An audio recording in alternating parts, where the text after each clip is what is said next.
Bonjour Guillaume, ça va bien? Très bien, merci beaucoup. Beaucoup d'aventures dans ta vie. Oui, pas mal, hein? Beaucoup. Un nouveau-né qu'on voit en arrière. Oui.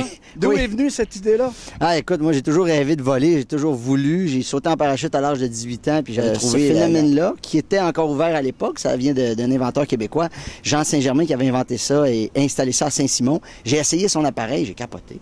Puis après ça, il a fermé pendant longtemps. Puis là, j'en avais vu aux États-Unis, puis je me disais, il faut ramener ça au Québec. J'ai des amis parachutistes qui ont décidé de démarrer un projet. Je suis embarqué avec eux autres.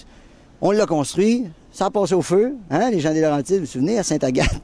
Ça a passé au feu. C'est une erreur de la construction qu'on avait faite, majeure. Puis là, je me suis associé aux bonnes personnes par la suite et finalement, on a pu réussir à mais installer un aérodium, enfin, à Montréal en plus. Alors, pour ton public, c'est situé où, ça? C'est au Parc Jean-Drapeau. Le Parc Jean-Drapeau, ça réunit les deux îles, donc île Sainte-Hélène, île Notre-Dame, la Ronde, pour vous situer.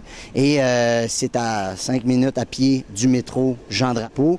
Il y a du stationnement pour la voiture aussi. Et puis, c'est à quelques minutes des ponts puis de la Rive-Sud. Donc, c'est très accessible, très central. Puis, en plus de ça, ce qui est intéressant, c'est que on est sur un parc qui propose plusieurs activités. Vous venez faire l'aérodium. L'aérodium, ça dure quand même 1h30, le temps d'être dans cette machine-là. En plus, vous préparez les gens? Oui, absolument. On donne la formation. On fournit tout l'équipement nécessaire et on donne la formation pour voler dans l'aérodium. On a des instructeurs qualifiés qui sont là pour tenir chaque personne, pour leur faire vivre la chose de façon sécuritaire.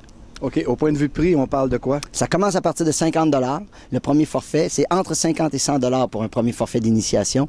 Et par la suite, si on veut continuer à voler, parce que ce qu'on souhaite, c'est avoir des membres, des gens qui reviennent et qui reviennent et qui reviennent et qui s'amusent à voler régulièrement. Alors là, on a des blocs de temps qu'on peut vendre et qu'on peut sectionner. Alors, par exemple, quelqu'un peut acheter 1 heure de vol et venir 10 fois pendant l'année voler 6 minutes à la fois, parce que 6 minutes, on est déjà jusque-là. Est-ce qu'on peut avoir des corporations qui viennent dire, nous, on va acheter un bloc de temps, si ça peut se faire? Absolument. Et en collaboration avec des traiteurs. On est tout installé ici pour recevoir les gens. Donc, il y en a, par exemple, qui partent de Québec et qui s'en viennent en autobus. Et là, on a tout le traiteur, donc on peut dîner, on peut jaser, on peut avoir du fun, on donne le cours et chaque personne va voler à tour de rôle. On peut accueillir jusqu'à 80 personnes, 100 personnes par jour. Bien, c'est bien. Tantôt, on a parlé à ta maman. Elle a dit qu'elle avait sauté la première fois avec toi. Oui, la première fois qu'elle a sauté en parachute, on était ensemble dans le premier saut que j'ai fait de ma vie. Elle était là et puis elle saute encore régulièrement aujourd'hui avec moi maintenant en tandem. Bien, c'est beau. Bien, félicitations. Merci beaucoup.